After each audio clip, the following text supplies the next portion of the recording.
Salam damai sejahtera Bapak Ibu Saudara-saudari sekalian yang saya kasihi. Terima kasih sudah berkenan bergabung bincang-bincang di channel Apologet Murtadin Perlu Tahu ini.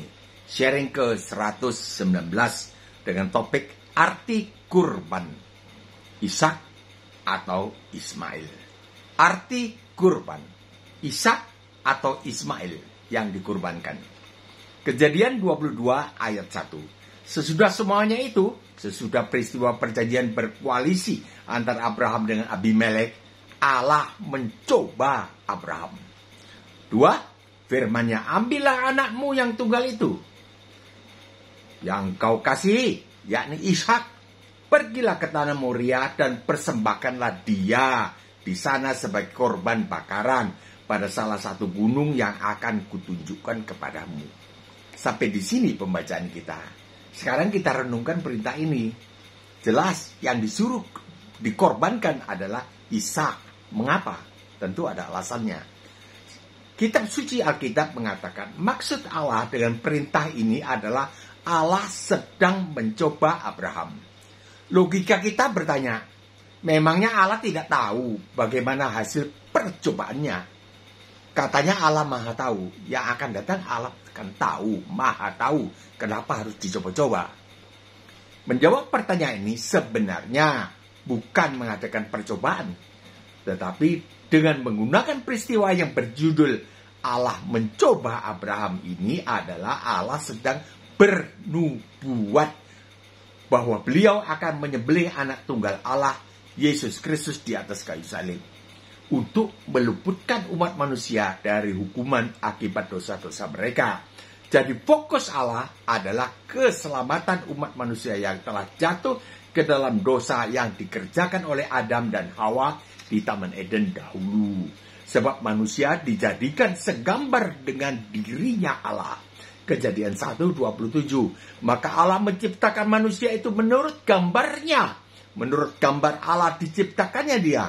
Laki-laki dan perempuan diciptakannya mereka. Namun gambar Allah ini sudah rusak karena dosa. Roma 3:23. Dan semua orang telah berbuat dosa dan telah kehilangan kemuliaan Allah. Pemulihan kemuliaan Allah di dalam manusia inilah yang menjadi fokus pemikiran Allah. Karena Allah yang di Alkitab ini adalah Allah yang sejati. Jadi ada Allah yang palsu. Allah yang sejati yang kasih adanya kepada umat manusia ciptaannya. Yang ada gambar Allah, gambar diri Allah di dalam manusia yang sudah rusak. Namun Allah yang maha suci adanya ini sehingga harus menghukum dosa. Allah yang kasih adanya dan Allah yang maha suci. Untuk memenuhi dua kodrat Allah ini, kasih dan maha suci, beliau merencanakan mega proyek keluputan umat manusia dari hukuman mereka tanpa mencemari kemahasucian beliau. Yaitu dengan cara mengutus Yesus Kristus, Sang Anak Allah yang tunggal ini. Jika Allah mengampuni secara langsung tanpa menyembelih kurban yang suci, maka kemahasucian beliau tercemar. Ulangi, jika Allah mengampuni secara langsung tanpa menyembelih kurban yang suci, maka kemahasucian beliau tercemar. Jika ada Allah lain, tanda kutip, yang mengampuni secara langsung tanpa ada kurban, maka dia adalah Allah, tanda kutip, yang tidak suci. Jika dia tidak suci, maka dia bukan Allah. Dia adalah sosok iblis yang ingin disembah sama seperti Allah. Yesaya 14 ayat 14. Kita kembali ke kitab Kejadian pasal 22 ayat 2. Firman-Nya, ambillah anakmu yang tunggal itu, anak yang tunggal, yang engkau kasih, engkau Abraham kasihi, yakni Ishak. Pergilah ke tanah Moria dan persembahkanlah dia di sana sebagai korban bakaran pada salah satu gunung yang akan kutunjukkan kepadamu. Daerah tanah Moria, dan di sana akan ditunjukkan salah satu gunung. Jadi yang Allah minta kepada Abraham untuk disembelih adalah Ishak, anak tunggal Abraham. Ini merujuk pada Yesus Kristus, anak tunggal Bapa yang diutus datang ke dunia untuk disembelih, tanda kutip, di atas kayu salib. Yohanes 10:18, aku berkuasa menyerahkan nyawaku, aku berkuasa mengambilnya kembali. Inilah tugas yang kuterima dari Bapakku. Sering orang berkata bahwa Yesus itu hanya utusan belaka, utusan Allah belaka, dengan maksud menganulir ketuhanan beliau, menganulir ketuhanan Yesus Kristus. Menganulir artinya meniadakan Tuhan, tapi ditiadakan Tuhannya, supaya bukan Tuhan. Kalau dia bukan Tuhan, maka selamatlah dia. Ini orang yang ingin menganulir ini. Kalau dia Tuhan, dia tidak mau menyembah Tuhan Yesus, nah itu ya salah dia. Yang disalib ini bukan Tuhan. Tuhan jadi manusia. Jadi yang disalib ini Pak Yesus, bukan Tuhan Yesus utamanya. Tapi di dalam beliau adalah Tuhan. Pakai daging, itu sering orang berkata bahwa Yesus itu hanya utusan Allah belaka, dengan maksud menganulir atau meniadakan ketuhanan beliau. Mereka mau membenarkan dirinya di dalam agamanya bahwa mereka menyembah Allah, tanda kutip.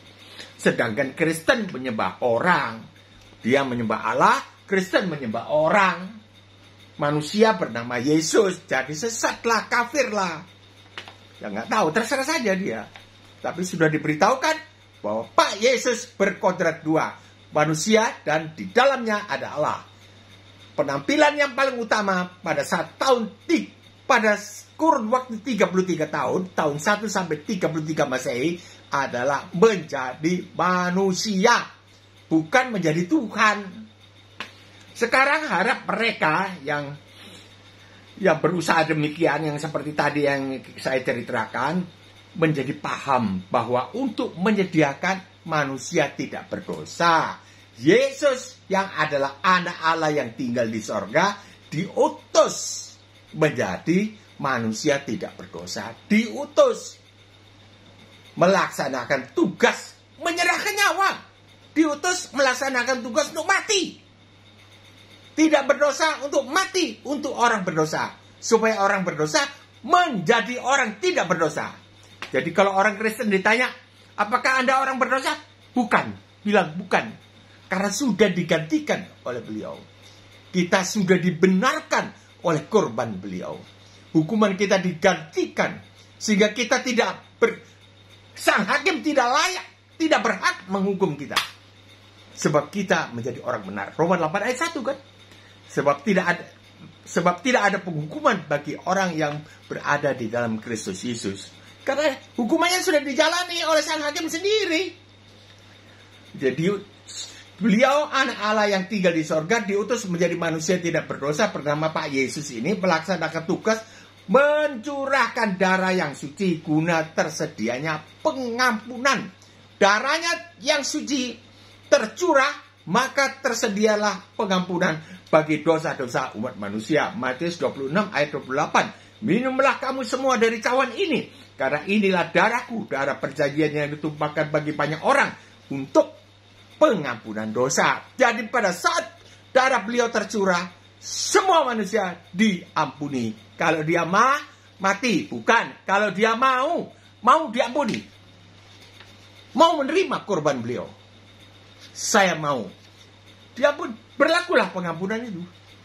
Berubah status menjadi anak Allah. Tidak perlu KTP. Beliau catatannya luar biasa.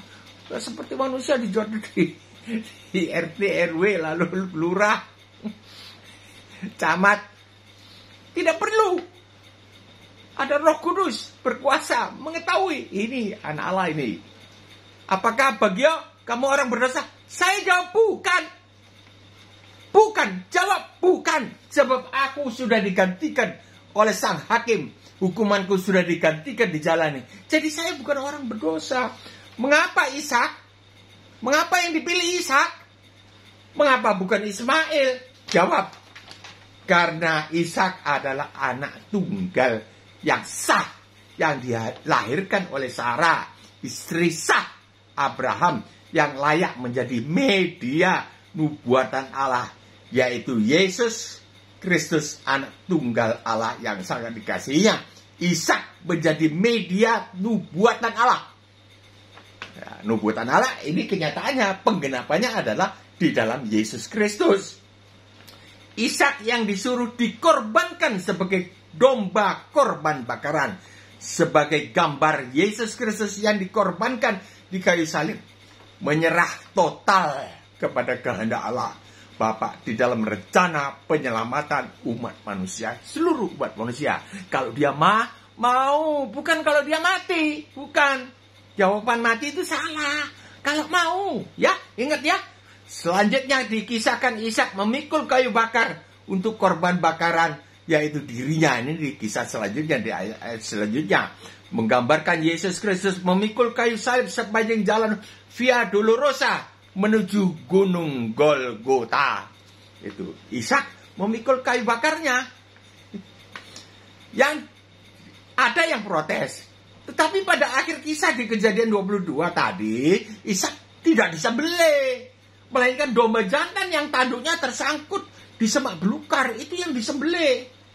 Jawab, dipandang dari dua sudut pandang. Satu, dari sudut pandang ujian iman Abraham. Tidak mungkin Allah menyuruh Abraham membunuh Ishak, anak yang dikasihinya. Allah sudah tahu isi hati Abraham. Itu dipandang dari sudut ujian iman tadi. Dua, dari sudut nubuatan Allah. Ishak hanyalah media gambar nubuatan. Media gambar nubuatan korban bakaran itu.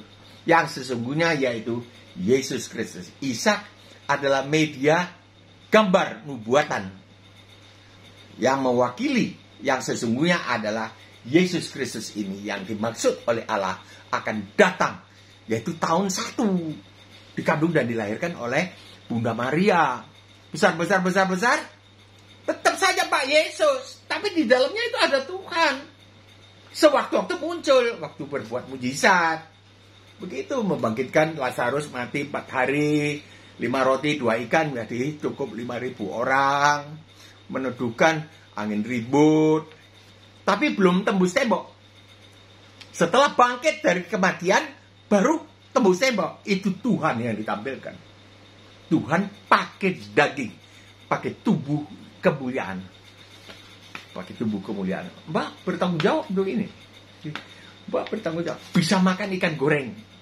Tapi kalau terjemahan barunya sekarang ikan bakar. Karena dulu belum ada minyak goreng katanya.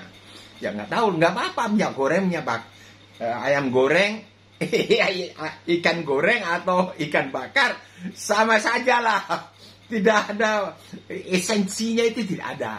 Esensinya yaitu Yesus Kristus, Tuhan Yesus bangkit dari kematian, bisa makan ikan goreng, bisa makan sesuatu. Terus kemana? Besok ke toiletnya di mana? Tidak ada yang bisa jawab karena tidak ditulis. Gembalaku bilang ya lenyap menjadi satu dengan tubuhnya. Ya itu pendapat beliau. Kalau saya ditanya, saya tidak tahu.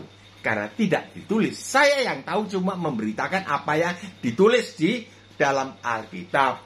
Ada yang tetap ngotot dengan argumennya bahwa Ishak tidak disembelih, tetapi digantikan oleh domba jantan yang tanduknya tersangkut di semak belukar.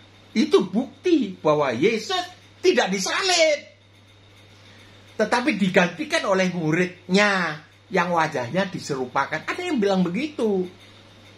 Jawab, ini argumentasi yang tidak ada dasarnya. Dasarnya apa? Dari pihak yang berusaha agar umat manusia tidak selamat. Ini antikris. Siapakah yang memenuhi syarat menjadi manusia tidak berdosa? Siapa? Siapakah yang tidak berdosa? Yaitu orang yang tidak mati. Yang mati bisa bangkit kembali siapa? Itu yang tidak berdosa. Hanya Yesus Kristus kan.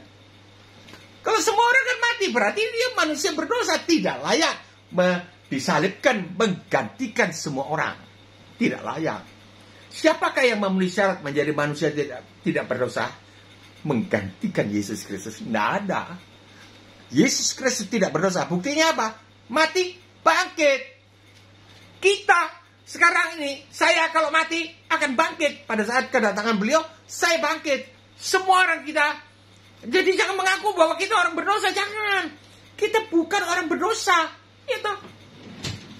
Beliau berkatakan, sudah genap. Tuntutan hukum Taurat. Hukumannya ini sudah kugantikan. Sudah kugenapi. Jadi orang yang bilang, ya saya mau. Itu namanya dibenarkan oleh iman. Bukan kalau mati. Kalau mau, itu dibenarkan oleh iman. Saya mau. Mertua saya bilang, ya. Padahal orang pai-pai. Orang pai-pai ketika mau meninggal, istri saya bingung. Anak tertuanya. Berdoa, Papi berdoa. Berdoa apa? Dari dalam hati bilang, tanya dia. Mau terima Tuhan Yesus gak? Mama tahu. Hidupnya Mama tinggal beberapa jam saja. Karena ginjalnya Mama rusak. Kucing. Saya tahu. Mama mau menerima Tuhan Yesus sebagai juru selamat. Itu saya mau. Selamat, besok meninggal, nggak apa-apa. Kesimpulan, mengapa bukan Ismail yang disuruh dikorbankan? Satu, karena Ismail bukan anak sah dari istri Abraham. Bukan. Dia adalah anak dari hambanya keluarga Abraham. Jadi keluarga Abraham, Bapak Abraham dengan Sarah punya hamba. Ya sekarang ART, asisten rumah tangga. Dia tidak bisa menjadi media gambar nubuatan Allah. Karena dia bukan anak istri. Tapi anak ART. Sorry ya, memang betul lah hamba dulu istilahnya hamba. Hamba lebih berat lagi, mau diapa-apain sama tuannya mah boleh. Sekarang ART tidak boleh. Diapa-apain sama tuannya dilaporkan ke polisi. Tidak boleh. Ya ini dulu bahkan Ibu Sarah yang suruh tidur saja dengan hamba kita. Ya lalu diberikanlah Hagar kepada Abraham. Abraham langsung oke, Mami. Tutup pintu gabruk. 9 bulan 10 hari kemudian lahirlah Ismail. Jadi beliau Ismail tidak bisa menjadi media gambar nubuatan. Tidak bisa menjadi media gambar karena bukan lahir dari istri. Yaitu selaku Yesus Kristus anak tunggal Allah yang sangat dikasih oleh Bapa. Bukan. Walaupun beliau dikasih juga. Ismail ada berkat Allah. Ya, nah? Hanya Ishak anak tunggal yang engkau kasihi itu. Itu nubuatan bahwa Yesus Kristus adalah anak tunggal yang dikasihi oleh Allah. Sampai di sini dulu, saya mohon pamit undur diri. Insya Allah kita masih diberi kesempatan untuk jumpa kembali. Besok atau lusa, ya saya usahakan. Kiranya turunlah segala berkat keselamatan di tengah-tengah para penonton video ini, beserta dengan keluarganya, disertai berkat jasmani ekonomi yang berkecukupan di dalam nama Tuhan Yesus Kristus. Amin. Tulislah komentar, pertanyaan, atau sanggahan bahkan, nggak apa-apa. Mau sanggahan langsung boleh, di komentar boleh, 085298981948. Tentang bahasan video ini, jangan komen yang lain lalu tempelkan di videoku, jangan. Nggak nyambung, kan nggak enak. Ya, terima kasih sebelumnya. Bagikanlah video ini kepada teman-teman dan keluarga. Tekanlah subscribe, Anda akan selalu dikirim di video yang baru di-upload. Sampai jumpa besok atau lusa, 10 menit saja atau bahkan diusahakan kurang dari itu. Insya Allah. Salam damai sejahtera.